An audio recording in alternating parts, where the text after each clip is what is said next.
Todo domingo, às 3h30 da tarde, você tem um encontro marcado com as belezas naturais do nosso Nordeste. Vambora lá?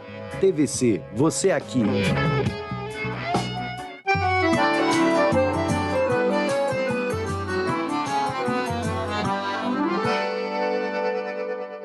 A Covid-19 vai ficar marcada para sempre na história da humanidade como a doença que paralisou o mundo. Além dos impactos sociais e econômicos, tivemos que conviver com as perdas, o sentimento de medo e a falta de socialização. No primeiro ano da pandemia do coronavírus, a prevalência global de ansiedade e depressão aumentou cerca de 25%, segundo a estimativa da Organização Mundial da Saúde. E de acordo com pesquisas realizadas no período, a população feminina foi especialmente afetada. O impacto da pandemia na saúde mental das mulheres é o nosso assunto de hoje. Entra na roda com a gente.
Seja bem-vindo! Roda de Mulheres está no ar, com essa voz maravilhosa de Miss Helvétia. E estamos recebendo também a psicóloga Gabriela Benigno e a terapeuta do luto, Joana Angélica. Sejam bem-vindas, meninas. Olá. É um prazer grande receber vocês aqui no programa. E para falar de um assunto que nos tocou profundamente, que é essa questão da pandemia, né? Lembrando que em maio deste ano, a Organização Mundial da Saúde declarou o fim da emergência de saúde pública de importância internacional referente à Covid-19. E isto não significa o fim da pandemia, mas graças à vacinação, ela está controlada e estamos conseguindo voltar à normalidade. Mas ainda temos que lidar com os efeitos da pandemia na saúde mental da população. E vamos nos vacinar. Dito isso, eu pergunto aqui para a roda, né? Como é que vocês avaliam os impactos da pandemia na saúde mental, especialmente das mulheres? Ainda é muito cedo para a gente saber quais são os efeitos reais, né, dessa calamidade pública que a gente vivenciou do ano de 2020 até o ano de 2023, quando a gente finalmente, né, foi decretado pela Organização Mundial de Saúde o fim, né, da pandemia. Mas o que a gente consegue perceber, né, que os impactos mais fortes que tiveram, não só nas mulheres, né, mas principalmente em toda a população cearense, brasileira e mundial, foram os processos de luto, né, que não tiveram esse lugar de espaço, de sofrimento. Então, muitas pessoas foram atravessadas por perdas que não puderam ser sentidas. Né? Muitas pessoas passaram... Não viveu esse luto, né? Não conseguiu ter nesse ritual de se despedir, né, dos próprios profissionais que passaram por vários processos, né, de pacientes, onde simplesmente todo aquele lugar de cuidado teve que ser ressignificado de uma hora para outra, né? Porque eram muitas pessoas ali padecendo, né, da Covid, e inclusive vindo a falecer, né? Então, principalmente no lugar das mulheres, né, como a gente é muito esse lugar estereotipado do lugar do cuidado, né? Então, muitos profissionais da saúde são mulheres, né? E também dentro de casa é muito delegado esse lugar do cuidado, até mesmo na nossa sociedade, que ela tem esse ranço ainda, principalmente a brasileira, né, de ser machista, né, patriarcal. Esse lugar de cuidado, quando é delegado uma outra pessoa que não seja do gênero feminino, é visto assim, tipo, não sabe fazer, ou então trazido muito, então tem essa sobrecarga, né? Inclusive, tem todo um efeito, porque o estresse que já era, anteriormente a pandemia já existia, e que com a pandemia ficou mais acentuado, porque não era só o estresse do cuidado do trabalho, era o estresse de você poder perder a qualquer momento um ente querido, né? É verdade. Isso daí fica depois as marcas, por exemplo, de pessoas que têm depressão, ansiedade. Tem pessoas que têm até transtorno do estresse pós-traumático também. Tudo isso nesse ocasionado contexto. por conta da pandemia. A Elvete, ela é da Suíça. Sim. E a Suíça foi um dos países que mais sofreu também na Europa ali com a pandemia. Sim. Como é que foi essa sua vivência? Eu acho que estava um período para todo mundo, também para nosso país, Suíça, muito, muito difícil. Da uma dia a outra, fazer nada. Eu que sou artista, que gosto muito de ser no público, todo mundo, de repente, a casa é para as mulheres na Suíça.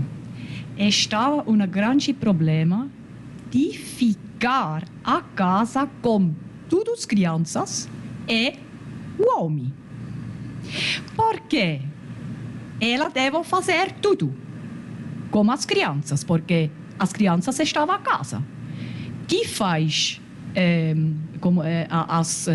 coisas serviços de casa? Tudo ela deve fazer a coisa de casa. Ela deve aprender as crianças nas coisas que eles não possam ir na escola. Ela faz tudo. E, em cima disso, ela deve também trabalhar seu trabalho. Porque quando não tive pandemia, as crianças estavam ocupadas na escola, ou poderia ir na avó, mas de uma hora a outra, esta estava nada. E essa estava para as mulheres um grande problema de ficar a casa, fazer tudo a casa. O homem também a casa. E eles não poderiam ter um momento para ela, sozinha. Essa estava um grande problema também, depressão disso. Porque assim, não foi uma coisa planejada, não. Foi algo que foi nos imposto assim, de uma forma radical, uma forma assim, violenta, né? E a gente teve que acostumar com essa realidade de da noite forma pro dia, né? Da noite para o dia. É interessante essa fala sobre essa questão da mulher dentro de casa, né? Porque acaba que todo mundo teve que ficar recluso dentro de casa, né? E esse lugar, a priori, né? Assim, de forma mais genérica falando, é muito lugar da mulher, da gestão da mulher, né? E aí vem tudo isso que ela acaba de dizer, né? Ela ficou sobrecarregada, né? Crianças, marido, os trabalhos dela de fora de casa, sendo feito em casa e fazendo toda essa gestão. Agora, eu queria trazer um elemento que eu acho que eu, como terapeuta do luto, tenho visto muito. A pandemia trouxe muitas reflexões sobre a morte ou morrer, sobre a existência. Então, hoje eu recebo muito no meu consultório, não só os lutos mal resolvidos, mal vividos ou não vividos, várias são as terminologias que a gente pode usar, mas que pode chamar de complicado, de fato, né? Porque tem gente que até hoje não acha que meu pai não morreu, ele viajou. Porque eu não vi ele doente, eu não fui no hospital, eu não vi ele morrer, eu não vi o velório, eu não vi ele enterrar, porque não se podia ir nem para os enterros. Então, a pessoa sumiu no nada para o outro. Então, Porque nem no hospital você podia ver. nem no hospital. Então, esse é um adoecimento muito grave, porque a pessoa ainda não elaborou, não compreendeu, não fez parte desse processo. Então, eu recebo hoje no consultório, quando eu atendo, muita gente que ainda não entendeu isso. Alheio a todo esse processo. Alheio a né? todo esse processo. Que faz parte dele também, mas por ter passado por a situação, né, de isolamento social, inclusive desse lugar de proximidade do parente. Ele não vai conseguir dizer se eu sou órfão. Ele diz assim, eu não sou órfão. Às vezes não entende que não é órfão. Porque não viu o processo de morte. Já morava longe dos pais. Não, ele só está do outro lado. Só está ali em outra cidade, só está lá no interior. mas qualquer hora ele vai voltar, ou eu vou me encontrar com ele, né? Que é uma maneira de não dar conta desse sofrimento, né? Negação, porque agora que a pandemia, né, de certa forma, acabou, né? Que está tendo espaços, inclusive, para viver esse luto de maneira que não seja online, porque os atendimentos foram para esse lugar do online, né, por muito tempo, só tinha presencial em alguns lugares, que é, por exemplo, na emergência, como eu fiz parte, né, eu sou psicóloga hospitalar e clínica, e fiz atendimento na modalidade de plantão psicológico, né, no hospital psiquiátrico, e cuidei de pessoas nessa situação, né, que traziam esse lugar de sofrimento por ter perdido pessoas próximas, né, inclusive com sintomas psicóticos, né. Então, esse lugar de sofrimento hoje, ele pode ser elaborado de outras formas, inclusive de maneira presencial, né, que é um ganho. E essa outra coisa que, como eu estava colocando, da reflexão da existência. Hoje, não só tem a questão do medo, qualquer gripe, qualquer espirro, qualquer... Vamos ficar doentes, vamos morrer, né? E aí tem um pavor da morte, um medo da morte, um sofrimento, sabe? Aquela coisa assim, que eu vejo que hoje, mais do que nunca, nós precisamos falar sobre a coisa mais natural da existência humana, que é a morte. A morte faz parte da vida, né? A não negação que ela existe. É a única certeza que nós temos, na verdade. A gente precisa falar sobre isso sem esse manto assustado, mas tentar ver se a gente se educa para falar sobre essa questão. Porque o que eu vejo hoje além das pessoas terem sido convidadas a refletir sobre a sua existência, né, no mundo, na vida, a sua experiência, no seu modo de se mover no mundo, como começam a ter, concomitante a essa reflexão, também um pavor, um medo enorme de que a pandemia volte, de que outra coisa aconteça. E aí o nível de ansiedade e os transtornos que isso vem junto, né? Trouxe para a gente também do maior medo, que é essa do morrer, porque a gente tem na cabeça que a morte é o final de tudo. É como se não existisse mais nada depois dali. Então, essa visão também provoca essa ansiedade e esse pode ter ocasionado isso? Eu acho que depende. Assim, a sua fala, para mim, ela representa só uma parte. Para algumas pessoas, a morte acabou. Para outras, a depender de como elas encaram a vida, alguns religiosos acham que a vida continua, né? Ou num outro plano, independente de qual seja a sua perspectiva, né?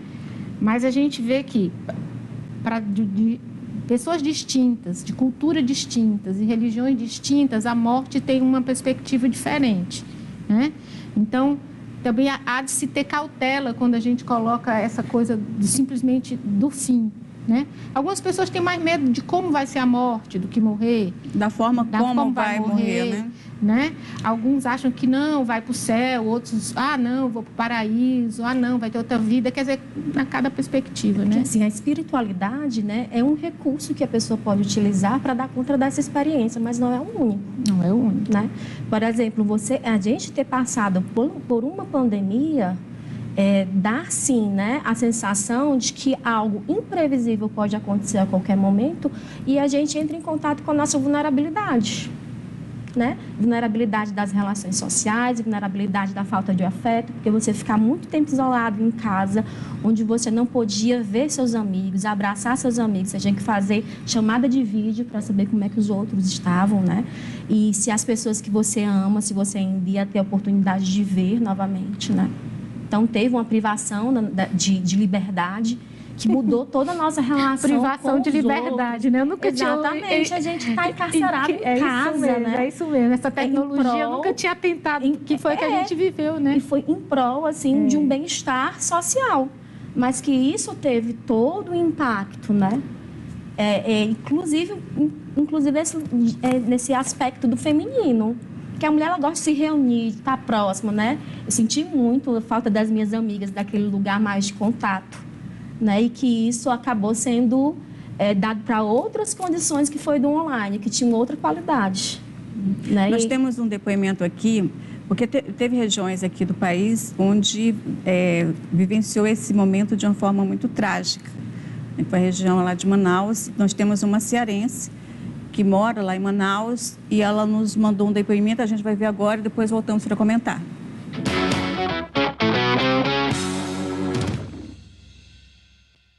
Bom, o período da pandemia foi sem dúvida algo que deixou marcas, né, até hoje. Tanto marcas fisiológicas de pessoas que ficaram com sequelas, quanto de marcas psicológicas, né? Foi um momento sem dúvida que nunca imaginávamos passar, né, por isso. E eu tive Covid aqui no estado do Amazonas, especificamente onde eu moro. Nós tivemos um momento bem mais crítico, que foi a crise do oxigênio, né? Vimos pessoas morrendo em filas de hospitais sem receber atendimento, pessoas que tiveram que ser transferidas para outros estados. Eu conheci, tenho amigos que vivenciaram isso. Graças a Deus, alguns sobreviveram, outros infelizmente não conseguiram atendimento, né? Tive o caso da minha família, da minha avó, né, que perdeu a vida para o Covid. Eu tive Covid, tinha, no caso, comorbidade, mas graças a Deus não fiquei com sequelas do Covid específico. E todos aqui em casa tivemos, né? Eu, meu esposo, minha filha, mas estamos bem, né? E o grande ensinamento que eu acredito que a pandemia nos trouxe é de que nós precisamos ter esse sentimento de empatia com o outro, né? De que nós tivemos uma segunda chance. Eu acredito assim, que quem está hoje aqui, que está vivo, né, que estamos vivos, eu acredito que nós tivemos uma segunda chance. E que mesmo diante de tanta tristeza, né, nós podemos lembrar de momentos mais que nós tivemos essa chance de estarmos aqui e que possamos nos lembrar das pessoas, de termos empatia um pelo outro, né? É muito importante isso, essa questão de... Porque é algo que a gente não pode esquecer, né? De todo esse processo de que nós passamos, né? E essa questão da empatia, ela é muito importante.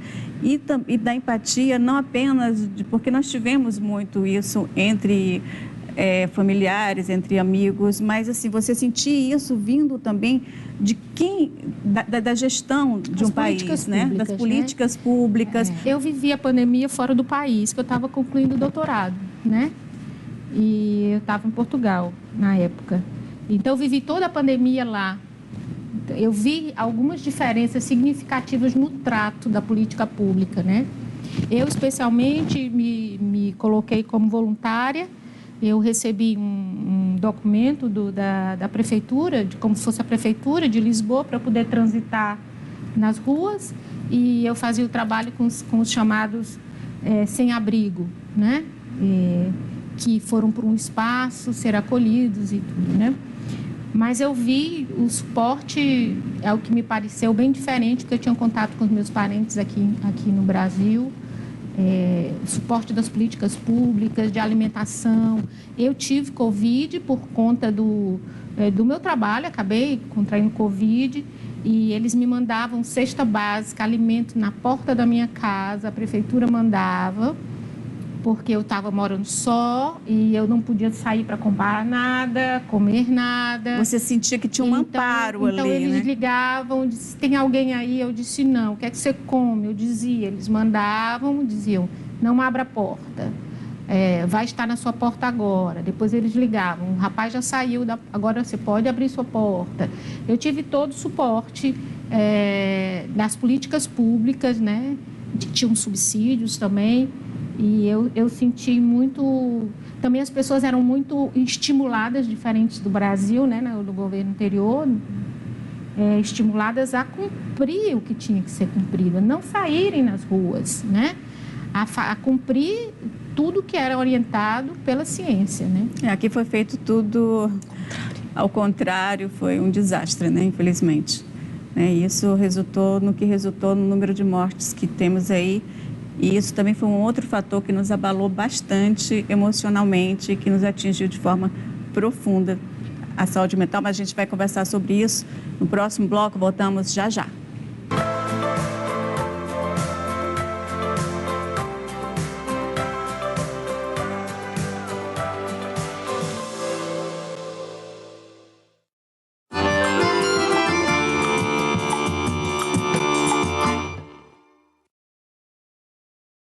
Diálogo.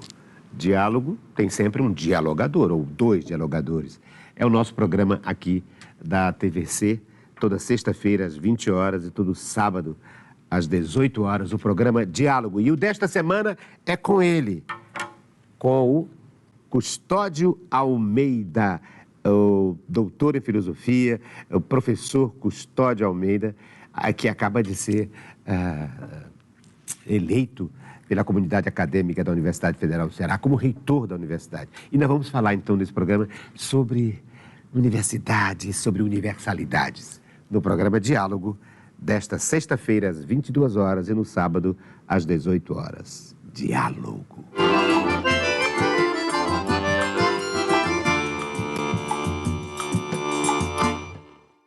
Há 100 anos, o rádio tem aproximado os seus ouvintes da cultura, entretenimento, informações e do mercado anunciante em aparelhos como este rádio, Capelinha. Hoje o rádio faz muito mais que isso, transmitindo em multiplataforma. A cada avanço tecnológico, o rádio tem sido desafiado. Porém, intimista, seguro, confiável e resiliente, avança no tempo, encurtando distâncias e gerando negócios. O rádio está mais vivo do que nunca. Na liderança do setor, a Acert lança o projeto Rádio G21, construindo a geração do novo rádio em multiplataforma, sintonizada no século XXI. Uma nova geração de profissionais para a radiofonia cearense, muito além da antena. Faça parte deste movimento.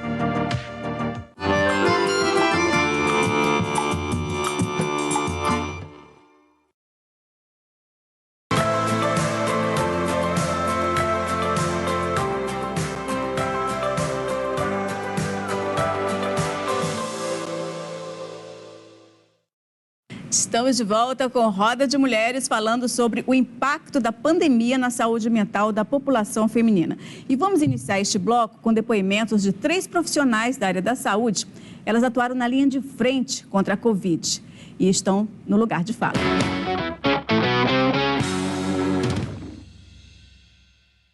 Trabalhei durante a pandemia da Covid-19 com pacientes hospitalizados.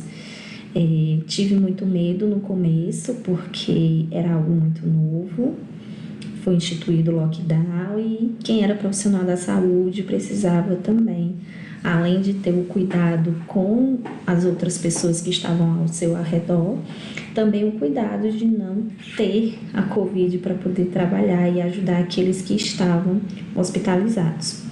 As principais dificuldades foi realmente, assim, durante a primeira onda, que a gente não conhecia quase nada da doença. Então, até os meios de transmissão eram um pouco complicados da gente entender.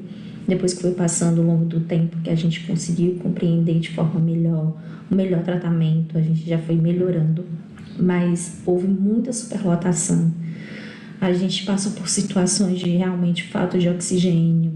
A gente passou por situações de ter várias pessoas, né, que faleceram e que precisavam, que as funerárias não estavam dando de conta daquele quantitativo de pessoas que faleceram. Também existiam os familiares que ligavam a todo momento querendo informações e às vezes a gente não conseguia, porque ou a gente atendia telefone ou a gente ficava com o paciente e ele era o mais importante. Então a gente teve muitas pessoas que elas se curaram, muitas pessoas que eram profissionais acabaram pegando Covid, acabaram ficando internados conosco. Então às vezes a gente via os nossos próprios colegas sendo também pacientes. Então assim, o esgotamento mental ele foi muito grande, mas o ponto de escape era sempre a família, por mais que eu visse somente a minha família de longe, mas é um jeito de cuidar e de ser cuidada. Atuei na linha de frente durante a pandemia do Covid praticamente desde o início. Comecei a atuar na UTI em março de 2020 e lidava com pacientes graves, de manejo super complicado, numa carga horária alta, um trabalho que exercia muita pressão psicológica, física. Dormia pouco, sono muito irregular, me alimentava mal. E para mim a maior dificuldade foi, depois de um pouco mais de 1 ano e meio, 2 anos de pandemia, foi desacelerar. Para mim o normal havia se tornado toda aquela rotina pesada. O meu normal, eu sabia funcionar, aprendia a funcionar diante de toda aquela pressão, diante de todo aquele caos. Então desacelerar foi onde eu tive dificuldade. Lidar com pacientes mais fáceis, digamos assim, pacientes que não requisessem não tivessem tanto grau de complexidade, né? Lidar com uma carga horária menor, saber que descansar também é preciso. Então, acredito que a minha maior dificuldade tenha sido esse processo de conscientizar que aquilo não era o normal. A pandemia foi, na verdade, um verdadeiro cenário de guerra para os profissionais da saúde, no qual tivemos que nos expor nesse momento e abraçar o próximo, não sabendo as consequências. Eu me lembro que na primeira onda a gente não sabia muito sobre o que era o Covid-19. Então a gente ia, a gente cuidava, a gente dava de comida, a gente trocava, a gente dava alimentação, a gente fazia tudo e a gente não sabia no que estávamos sendo expostos. E perdemos muitos companheiros por isso. Então era tanto assustador perder pacientes numa escala gigantesca no qual a gente perdeu. Eu me lembro que teve um dia no hospital de campanha que a gente teve 14 perdas só no período de um plantão de 12 horas. Então foi assustador. Isso mexeu com o nosso psicológico de uma maneira grotesca, porque a gente perdia pacientes de um lado de uma coisa que a gente não tinha conhecimento, a gente perdia profissionais do outro sem ter esse conhecimento sobre o que estava acontecendo com os profissionais, e era uma doença no qual se modificava diariamente. Então, a nossa cabeça ficava num caos, porque além do cansaço extremo, esgotante no qual a gente vivenciava, plantões e mais plantões, porque eram 12, 24, 36 horas, vezes 48 horas, no qual a gente tinha que ficar dentro do hospital, porque não tinha profissionais o suficientes, como também o medo, a apreensão diariamente de não só se contaminar, como contaminar as pessoas que a gente ama, né? Eu me lembro que nesse período, até sair de casa, eu saí, fui para uma casa alugada porque não podia voltar para casa para não contaminar meus pais e minha filha. Então, foi um momento muito desafiador. É impressionante, né? E foi uma área que trabalhou na linha de frente, e imagina o impacto que essas pessoas tiveram na questão da saúde mental, né? Sim, nas suas famílias, né? Porque a gente viu muito isso, né? Porque muitos dos profissionais de saúde, quando optaram por estar no hospital, por dar atenção, por dar o seu melhor nos seus cuidados, eles tiveram muitas vezes de ficarem distante dos familiares, porque quando eles voltavam para casa, eles podiam levar o vírus. Então, eu vi muitos médicos, enfermeiros, fisioterapeutas que se isolaram em hotéis e ficavam nos quartos, praticamente morando no hospital, para não voltar para casa e trazer. Lá em casa, né? Que meu pai é profissional da área da saúde, meu irmão também e eu, os 3. Só que meu pai, ele já tem mais de 60 anos e ele tem pressão alta e comorbidade. Ele foi afastado. E aí meu pai e a minha mãe tiveram que ir para o interior para eles poderem se resguardar minimamente. E eu fiquei praticamente sozinha com meu irmão em casa, né? Então, passava o dia todo no hospital, não pensava muito, eu agia. Até mesmo porque no plantão psicológico você não tem muito o que pensar, porque já o plantão psicológico é uma modalidade de atendimento onde você vai ter que sustentar, né, uma situação de crise, de emergência, né? E não tem não tem um agendamento prévio, a pessoa vem por demanda espontânea e aí ela vai contar o que aquilo, qual é o sofrimento, né? Qual é a emergência, a urgência dela naquele momento.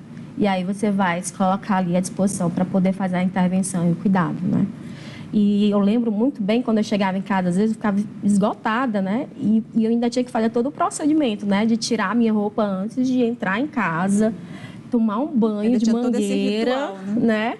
Me enxugar, deixar a roupa lá para depois lavar, porque a gente não sabia o que aconteceria com aquele vírus. E depois entrava para casa, tomava outro banho, né? Dentro de casa mesmo, no banheiro. E sempre muito assim, ligando para os meus pais. Eu sou uma pessoa espiritualizada, né? Então, fazia muito as minhas orações, a questão da fé também. Mas nesse lugar, assim, era bem desafiador. Né? Até porque lidava diretamente com as perdas, né? Porque você, além de perder pacientes, como teve o caso de um depoimento que foram 14 pessoas que morreram num só dia, né? Aí você ainda lidar com a perda de pessoas conhecidas e de colegas, porque foram muitos médicos, pessoas da área de saúde que perderam suas vidas nesse trato, né? Nessa luta contra a Covid. É muito complicado, porque a gente conversava com a pessoa e aí uma semana depois aquela pessoa ali já tinha sido diagnosticada com Covid, estava em processo de isolamento, né? E teve uma pessoa que trabalhou comigo, foi muito marcante que essa pessoa, eu vi no corredor e aí, na mesma semana, já fiquei sabendo que ele tinha sido internado e estava entubado. As pessoas no WhatsApp, né, pedindo, inclusive, orações, né, para a pessoa. Então, foi algo muito, muito impactante. E aquele medo, poxa, será que eu vou pegar, né? E eu lembro muito, muito bem que foi no final de julho, que foi o primeiro teste que a gente foi fazer sobre a questão do Covid, que a gente tinha pegado ou não. E eu sou uma pessoa que sou obesa, né? E aí eu estou num público de risco. Sendo que eu peguei Covid e não tive nenhum sintoma. Não, ainda tem isso, né? Você poderia pegar, você não saberia como iria reagir, porque ainda tem essa coisa que deixa muito vezes, ansiosa. Né? Porque é um vírus que você poderia pegar e ser uma gripezinha, mas você poderia pegar e poderia morrer. Né? Qual a garantia que você teria, que você ia passar por todo aquele processo? Ou você poderia pegar mais de uma vez e ter situações diferenciadas, porque eu peguei 4 vezes. Né? A primeira eu não senti nada, né? Só fiquei sabendo porque deu lá o anticorpo. Na segunda vez eu fiquei realmente debilitada e nas outras vezes eu já tinha tomado a vacina, aí foi mais tranquilo. Mas a segunda vez que eu peguei eu estava grávida, inclusive. Agora, assim, pergunta aqui mais para vocês, como é essa questão da saúde mental? Como avaliar que a nossa saúde mental está realmente ok ou ela foi abalada de alguma forma? Como é que se faz essa avaliação? E a avaliação se a nossa saúde mental está ok é muito complexo, né? Mas como é que você sabe que tem que procurar um profissional? Depende muito de como é a sua percepção de si, né? Uhum. Tem pessoas que conseguem se conhecer a ponto de dizer, não, eu estou precisando de ajuda, eu não dou conta, está acontecendo alguma coisa comigo que eu não dou conta. Tem gente que não percebe, acha que é o estresse simplesmente, que isso ela resolve. É um lugar tão subjetivo, sabe, Lana? Tão subjetivo que não dá para a gente dar uma resposta, é isso, aquilo, outro. O que eu tenho visto algumas pessoas quando me procuram é, Joana, eu estou muito tempo triste. Quer dizer, porque a gente fica triste, a gente fica melancólica, a gente tem momentos que a gente fica down, assim, eu tô ali e tal. Tudo bem, mas se fica durante um tempo muito extenso, continua sendo sempre daquele jeito, talvez a gente precise sinalizar o que está acontecendo. Será que não está sendo um adoecimento mesmo, embora não seja só um episódio, um momento de melancolia, de tristeza que faz parte, né?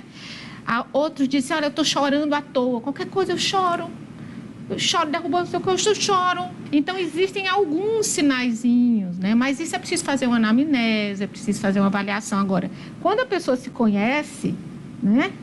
Ela tem esse processo de autoconhecimento, ela consegue, de uma certa forma, dizer, eu preciso de ajuda. Às vezes os amigos vão dizer, os familiares vão dizer. A questão do sofrimento, o que acontece com o sofrimento humano, né? Eu sinto que eu sofro porque algo vai me atravessar de uma forma em que, em alguns movimentos da minha vida, na minha interação social, familiar ou profissional, eu me sinto limitado, né? E o corpo também vai te mostrar, porque muitas vezes a gente acaba associando a saúde mental e corporal como se fosse algo, uma dicotomia, né? Quando na realidade não é. Nós somos um ser total e na nossa totalidade a gente mostra o nosso processo de adoecimento, né? Então, assim, quando você começa a fazer algumas atividades diárias que você consegue perceber que tem um modo de ser diferente, né? E não é aquele diferente para melhor, mas é aquele diferente, poxa, eu não estou conseguindo, eu estou com dificuldade de concentrar, eu já não consigo mais fazer determinadas atividades. Daí pode ser um indício de que você está passando por um processo que você precisa dar um maior cuidado à sua saúde mental. E muitas pessoas têm esse movimento de se relacionar com você e com os outros, de não escutar esses pequenos avisos que a gente tem ao longo da nossa existência, e a gente acaba padecendo. E aí só vai escutar quando realmente já está no processo de adoecimento mais severo, agravado, e aí procura um profissional de saúde mental, e aí às vezes tem todo um desejo, uma emergência de dar conta daquilo ali para ontem, quando na realidade foram anos desse processo de adoecimento. Inclusive na pandemia a gente mergulhou, né, como um depoimento falou, numa guerra biológica, né, com um inimigo que era invisível e que estava associado ao que é mais vital, que é a respiração, né? Sem o ar, sem respiração a gente não vive, né? E é o contato também com o outro, aquilo que nos atravessa, né, de mais essencial, né? E tudo isso também mexe muito com a gente, porque diante dessa situação que eu não sei o que iria acontecer, muitas vezes eu não tinha o suporte simbólico para dar conta, que é o autossuporte. E a questão do controle, né? Não só controle, mas aquela questão assim, eu nunca vivenciei isso, eu não tenho nenhum parâmetro de aprendizado anterior na minha vida, né? Eu nunca passei por uma pandemia, eu escutei em livros de história. O que eu vou fazer? Há séculos, né? Então, como é que eu vou gerenciar isso? Fora também o heterossuporte, que é o suporte externo, né? Por exemplo, políticas públicas, o governo. Aqui no Brasil, a gente teve uma experiência bem dramática, né? Trágica. Difícil de lidar e trágica. Trágica. Né? Que é bem, diria trágica. É bem essa palavra mais acertada. Mas, assim, tudo isso coloca a gente em situação de um esgotamento emocional, né? E processo também de adoecimento, de ansiedade, né? Porque a gente está no estresse ali constante, de várias pessoas ali adoecendo, morrendo, sem poder dar conta, né, do sofrimento, de acolher, de participar do ritual mesmo, do velório. A gente não foi negado isso. Uma questão de saúde, luto, né, pública, e tudo isso tem marcas. E aí, quando a gente sai de tudo isso, é que a gente vai ver o que foi que restou ali. Eu acho acho importante destacar também, ainda falando sobre essa questão dos profissionais de saúde, quando eu falei da questão do controle, por exemplo, eu recebi muitos pacientes profissionais de saúde que dizem assim, eu estava num patamar de que eu cuido, eu curo, eu sou a que resolve, né? Sim. A fragilidade está no paciente, está em quem chegou pedindo socorro, né? E, de repente, tudo isso se misturou de um jeito. Uma hora eu era médica, numa outra hora eu fui paciente. Com uma emergência, de repente eu estava do lado de um paciente que eu estava cuidando. A enfermeira que estava comigo, me acompanhando, minha colega, passou a cuidar de mim. Quer dizer, mudaram os papéis. E essa percepção de eu não tenho um controle de nada, ninguém tem controle de nada, e essa hierarquia de quem cuida e de quem é cuidado, que se misturou muito na pandemia entre os profissionais de saúde, esse limiar ficou tênue demais, né? É como eu digo, uma hora eu fui paciente, outra hora eu fui médica. Eu acho a quantidade que elas deveriam fazer, a quantidade de trabalho, essa estava a coisa mais difícil. A quantidade de trabalho, porque ali estavam as enfermeiras, de repente, eles também estavam doentes. E depois a outra mais, trabalhar mais. E, causa disso, na Suíça tive muitos burnout, depressão, depois dessa pandemia, porque a quantidade de trabalho. E pessoas como eu, que é artista, eu queria ajudar. Eu disse, eu vou vir no hospital, eu vou limpar as toaletas, as coisas assim, mas eu não posso cuidar pessoas como uma enfermeira. Mas mesmo essa estava difícil, porque eles disseram, não, essa não vai funcionar. Entendi? Essa estava a grande problema. Eu que poderia talvez ajudar, não pode. E as enfermeiras estavam com muito trabalho. Estava um esgotamento, que você trouxe bem, que foi uma coisa muito comentada, que já existia, mas que na pandemia, que é a síndrome de burnout, né? Mas a gente vai encerrar este bloco, meninas, passa tão rapidinho, né? E eu gostaria de pedir a Helvétia para fazer uma homenagem ao nosso querido Luiz Gonzaga, pode ser? Com muito coração. Maravilha.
Gestação, primeiros cuidados, vacinas, amamentação, crescimento saudável, saber impor limites. Educar e cuidar de uma criança não é tarefa simples. E para te ajudar nessa missão, a gente tem um encontro marcado todas as terças e quintas aqui na TV Ceará, desenvolvendo com afeto o nosso espaço para construir um mundo melhor.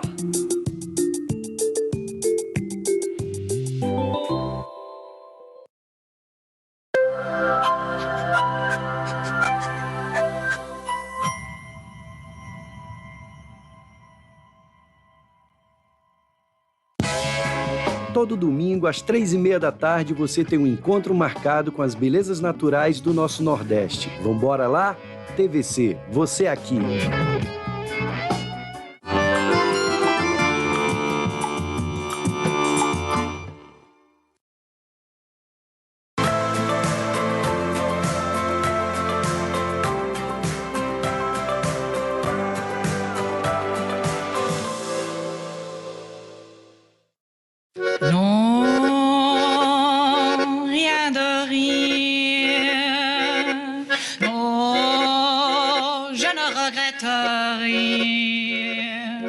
Ni le bien qu'on m'a fait, ni le mal, tout ça m'est bien égal. Non, rien de rien, non, je ne regrette rien, c'est payé.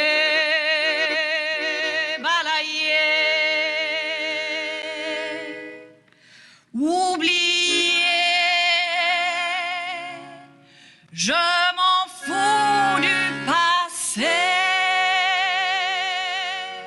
Voltamos com Roda de Mulheres. E neste terceiro e último bloco do programa, vamos dar uma pausa, gente. Falar agora de alegria, de maravilha, de Helvétia. Bem-vinda mais uma vez, Helvétia. Que coisa linda, que voz maravilhosa. Obrigada, obrigada. Agradecer tudo vocês, bonitas mulheres de lado da mim. Eu sou eu tenho sorte que eu sou aqui. Ah, mas nós temos sorte de estar trocando com essa voz belíssima. Eu gostaria que você falasse para a gente, contasse um pouquinho essa sua história. Como é que você descobriu o Brasil? Oi, o Brasil. Quando você vem da Suíça, você conhece o Brasil, porque o Brasil é o paraíso para nós. Mar, sol. Meu pai estava no Brasil quando eu era 7 anos. Sem mim, porque eu estava muito pequeno.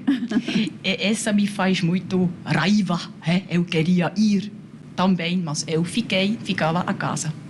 E eu me disse, ok, agora eu tenho 7 anos, mas um dia eu vou ir no Brasil. E agora eu sou aqui e eu sou com vocês. Alegria total. Maravilha, isso é muito bom. E eu gostaria que você falasse, você não apenas está vindo, mas também está cantando em português, né? Sim. Bom, pandemia 2020, eu não estava muito bem, depressão, porque eu não posso trabalhar, não palco. Eu tive problema de saúde, muito peso, muitas coisas, contratos. E depois eu tive uma ligação do Brasil, Wallace Jefferson. Eu conheci ele em 2015. Eu conheci ele. Nós estamos juntos a uma noite de música brasileira, porque eu disse eu queria ver a coisa muito, muito bem no Brasil, não kitsch, não para os turistas, a coisa bem, né? Uhum. Ele estava comigo a essa noite. Sim. Depois não tivemos mais contato. Eu não dei meu telefone porque é perigoso, não dei telefone, Ah, só e-mail, Mas ele tem uma cara tão boazinha. E depois tive pandemia e ele tive tempo a ver os contatos e ele viu a Miss Helvécia. Eu escrevi a ela. E depois ele me liguei, e depois eu disse, eu tive muito drama, eu tenho muitos problemas e tudo isso. Ele me disse, você vai conseguir. Ele estava meu anjo do Brasil, e ele me saiu dessa coisa, porque depois eu disse, eu quero aprender mais ou menos português, eu quero fazer música português brasileiras, é assim. E depois passo, eu fiz isso. Agora eu tenho 5 canções em português e eu sou muito feliz. E pelo menos assim, 2 que eu conheço tem a parceria com Alice, né? Sim. E você poderia cantar uma delas? Oh, sim, com muito coração. Então vamos ouvir.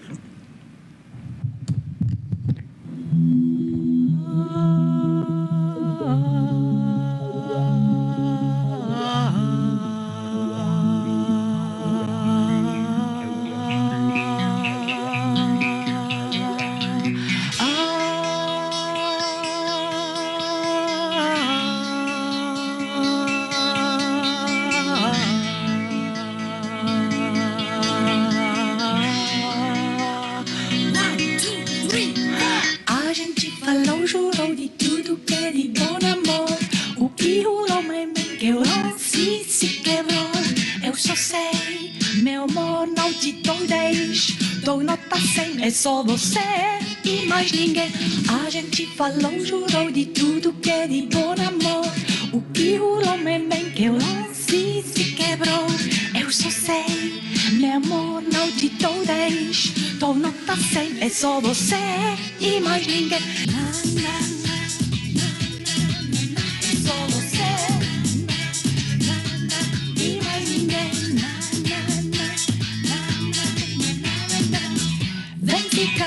Vem ficar comigo. Bravo! Belíssima. Muito bem. Mas assim, Elvete, você falou que se descobriu dentro da pandemia esse seu dom artístico ou não? Isso já vem de muito tempo? Como é que começou a música na sua vida? Essa começou com minha mãe. Ela cantava. com meu avô. Ele tocava acordeon. Ah, daí vem o acordeon. Sim. Gente, achei muito lindo esse instrumento. Essa acordeon tem 9 baixos. Luís Gonzaga, a pai de Luís Gonzaga, tive 8 baixos. 8 baixos. Sim, essa vem de berço. Isso. Da minha mãe. Ela me ensinou a cantar. Eu tive muitos espetáculos com minha mãe e depois sozinha, porque minha mãe, sim, ela gostava cantar, mas ela estava muito nervosa para espetáculos.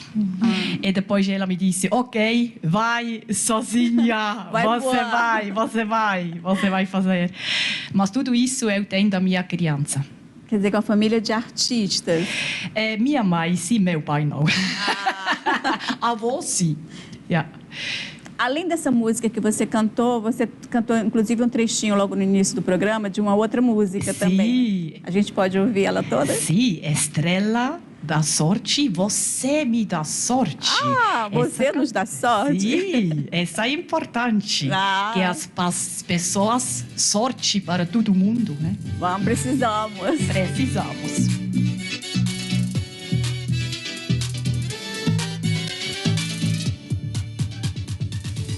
Mais um dia se passou e eu aqui sem você. Tentei até me acostumar, mas meu inocente coração só insiste em te amar. Sem você tudo tá sem cor. Vem colorir meu amor, só você faz ficar blue. Vem me fazer feliz. Você me dá sorte, você me dá sorte, você me dá sorte, minha estrela da sorte.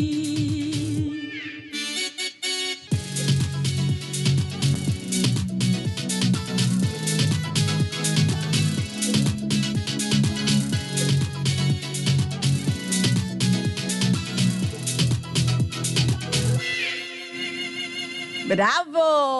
Que linda! Belíssimo! Obrigada.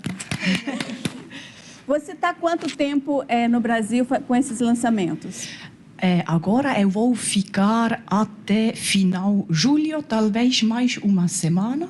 E depois eu vou ir na Suíça, porque eu tenho também muitos espetáculos na Suíça. Muito bem. Mas assim, aqui no Brasil, você vai ficar até final de julho aqui no Ceará? Sim. Mas vai visitar outras cidades? Não. Talvez eu vou também na Rio de Janeiro, porque nós temos também projeto para fazer 2 outros vídeos. Nós temos já uma vídeo que chama Estrela da Sorte, que eu fiz a Rio de Janeiro à praia de Copacabana. E talvez vamos ir depois também na Rio de Janeiro. Mas agora ficamos aqui na Ceará porque é muito bonito. Mas você é sempre bem-vinda aqui. Obrigada. Elvete, e quem está assistindo e quer entrar em contato com você, como é que faz? Eu tenho Instagram, Facebook, Spotify, iTunes. E você só escreve Miss Helvetia, Helvetia. E depois você poderia ver também contato do meu produtor e compositor Wallace Jefferson. Muito bem. Aí vocês estão vendo agora o contato deles. Sim. E precisando para shows, para eventos, é só chamar, não é isso? Com muito prazer. Essa é certo que eu vou fazer alegria total. Elvete, você foi uma luz aqui, né? Que a gente estava falando sobre um assunto tão pesado, que nos causa tanta dor ainda, né? Então, a sua música veio nos alegrar, veio nos colocar para cima. Muito obrigada pela sua participação aqui. Obrigada. E vocês, meninas, muito obrigada por trazer a palavra, por esclarecimento de muitas coisas e falar sobre esse momento que, como eu falei antes, de dor, e que a gente realmente precisa revisitar para que a gente possa ver como é que a gente consegue sair de tudo isso de uma forma melhor, né? Mas eu gostaria que vocês também deixassem o recadinho de vocês para quem está nos assistindo. Qual o recado que vocês têm para dar para essas pessoas que estão nos assistindo e que possam estar passando por esses problemas mentais? Bom, eu, como terapeuta do luto, aqui nesse lugar, né, que essa roda de mulheres que é maravilhosa, você está de parabéns, trazer esses temas.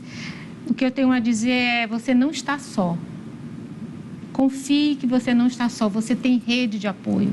Procure sua rede, seus amigos, familiares.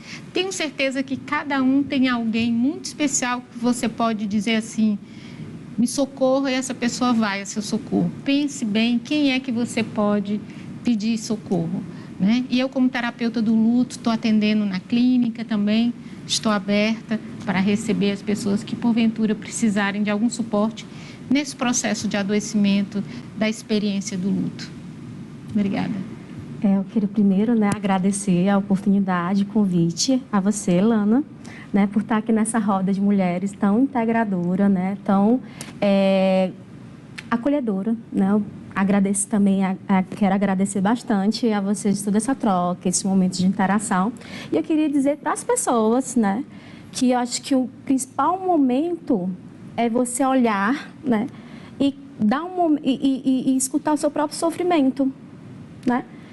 Porque, assim, as pessoas que estão passando por processos de adoecimento, elas ficam numa resistência e num processo de negação. Então, assim, qualquer ser humano pode entrar nesse processo, né? Então, se você vê dentro da tua rotina, no teu dia a dia, se você está com dificuldade de fazer suas atividades, se você está sentindo que está doendo alguma coisa, mas, assim, aquele mal-estar não é físico, mas que você percebe que está tendo uma certa dificuldade psicológica, né, ansiedade, uma certa dificuldade de concentração, não hesite em procurar um profissional da área de saúde, né?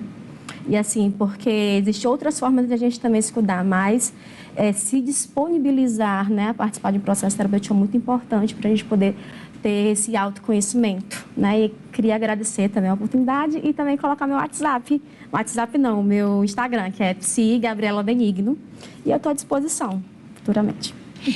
Eu queria dizer que a Fortaleza, Ceará, é uma paraíso. A praia, o sol e também as mulheres aqui são muito bonitas. É isso aí. E estamos encerrando mais um Roda de Mulheres. Lembrando que você pode entrar em contato com a gente pelo nosso WhatsApp, que é o 999-441848. Você pode participar com sugestão de pauta. Estamos também no Facebook e Instagram. Um beijo grande, vejo você na próxima semana. Até lá.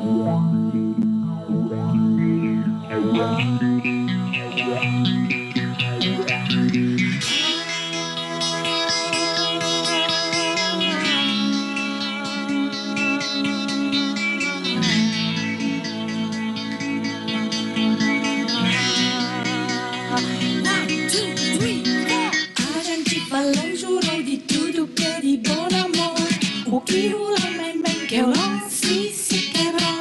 Eu só sei, meu amor, não te dou deixo. Não passei, mas só você e mais ninguém. A gente falou, jurou de tudo que é de bom amor. O que rolou bem que eu lance se quebrou. Eu só sei, meu amor, não te dou deixo. Não passei, mas só você e mais ninguém.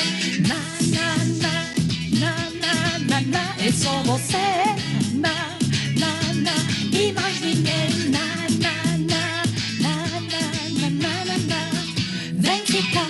vem ficar comigo. E seus brinquedos, onde estão? Eles estão lá na caixa, mas o computador é que é um brinquedo legal. Os outros são chatos, velhos e feios. Chato? Velho? Feio?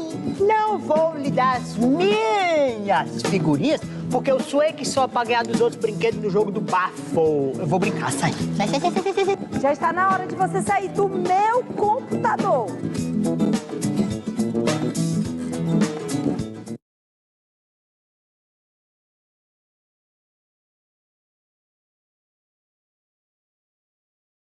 diálogo. Diálogo tem sempre um dialogador, ou dois dialogadores. É o nosso programa aqui da TVC, toda sexta-feira às 20 horas e todo sábado às 18 horas, o programa Diálogo. E o desta semana é com ele, com o Custódio Almeida, o doutor em filosofia, o professor Custódio Almeida, que acaba de ser eleito pela comunidade acadêmica da Universidade Federal do Ceará como reitor da universidade. E nós vamos falar então nesse programa sobre universidades, sobre universalidades, no programa Diálogo, desta sexta-feira às 22 horas e no sábado às 18 horas. Diálogo.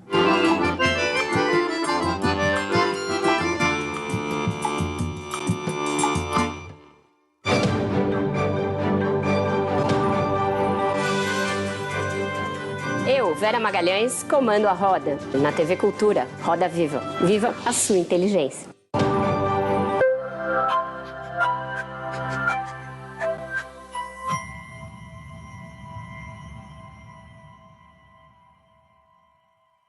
Mais serviços para a população. O prazo maior também facilitou a entrega da declaração do imposto de renda. Mais cultura no seu dia a dia. Fim de semana com programação de graça para você. Mais análise dos fatos. Fortaleza se torna a quarta cidade mais populosa do Brasil. De segunda a sexta-feira, você acompanha as notícias de todas as regiões do nosso estado. Aqui, no Jornal da TVC, cerca de 350 mil pessoas fizeram esse passeio. É o jornalismo da TVC cada vez mais perto de você.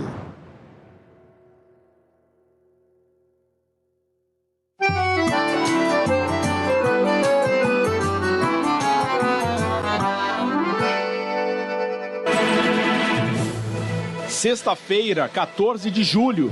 O Jornal da Cultura começa agora e estes são os destaques.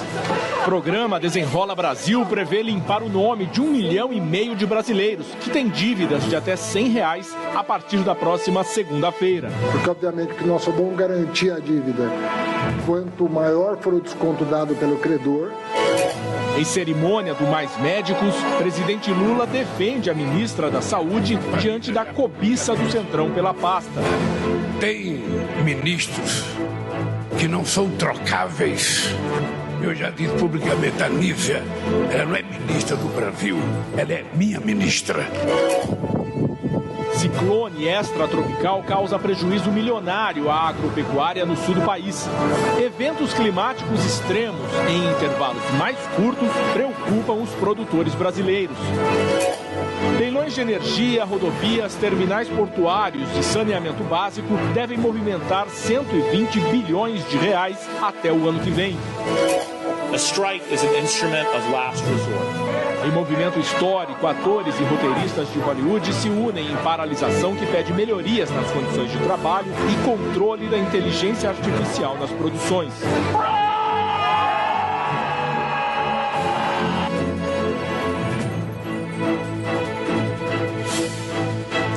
Olá, boa noite. Recebemos hoje o advogado João Santana e o jornalista Wilson Moerdaui. O governo lançou hoje o Desenrola Brasil, um programa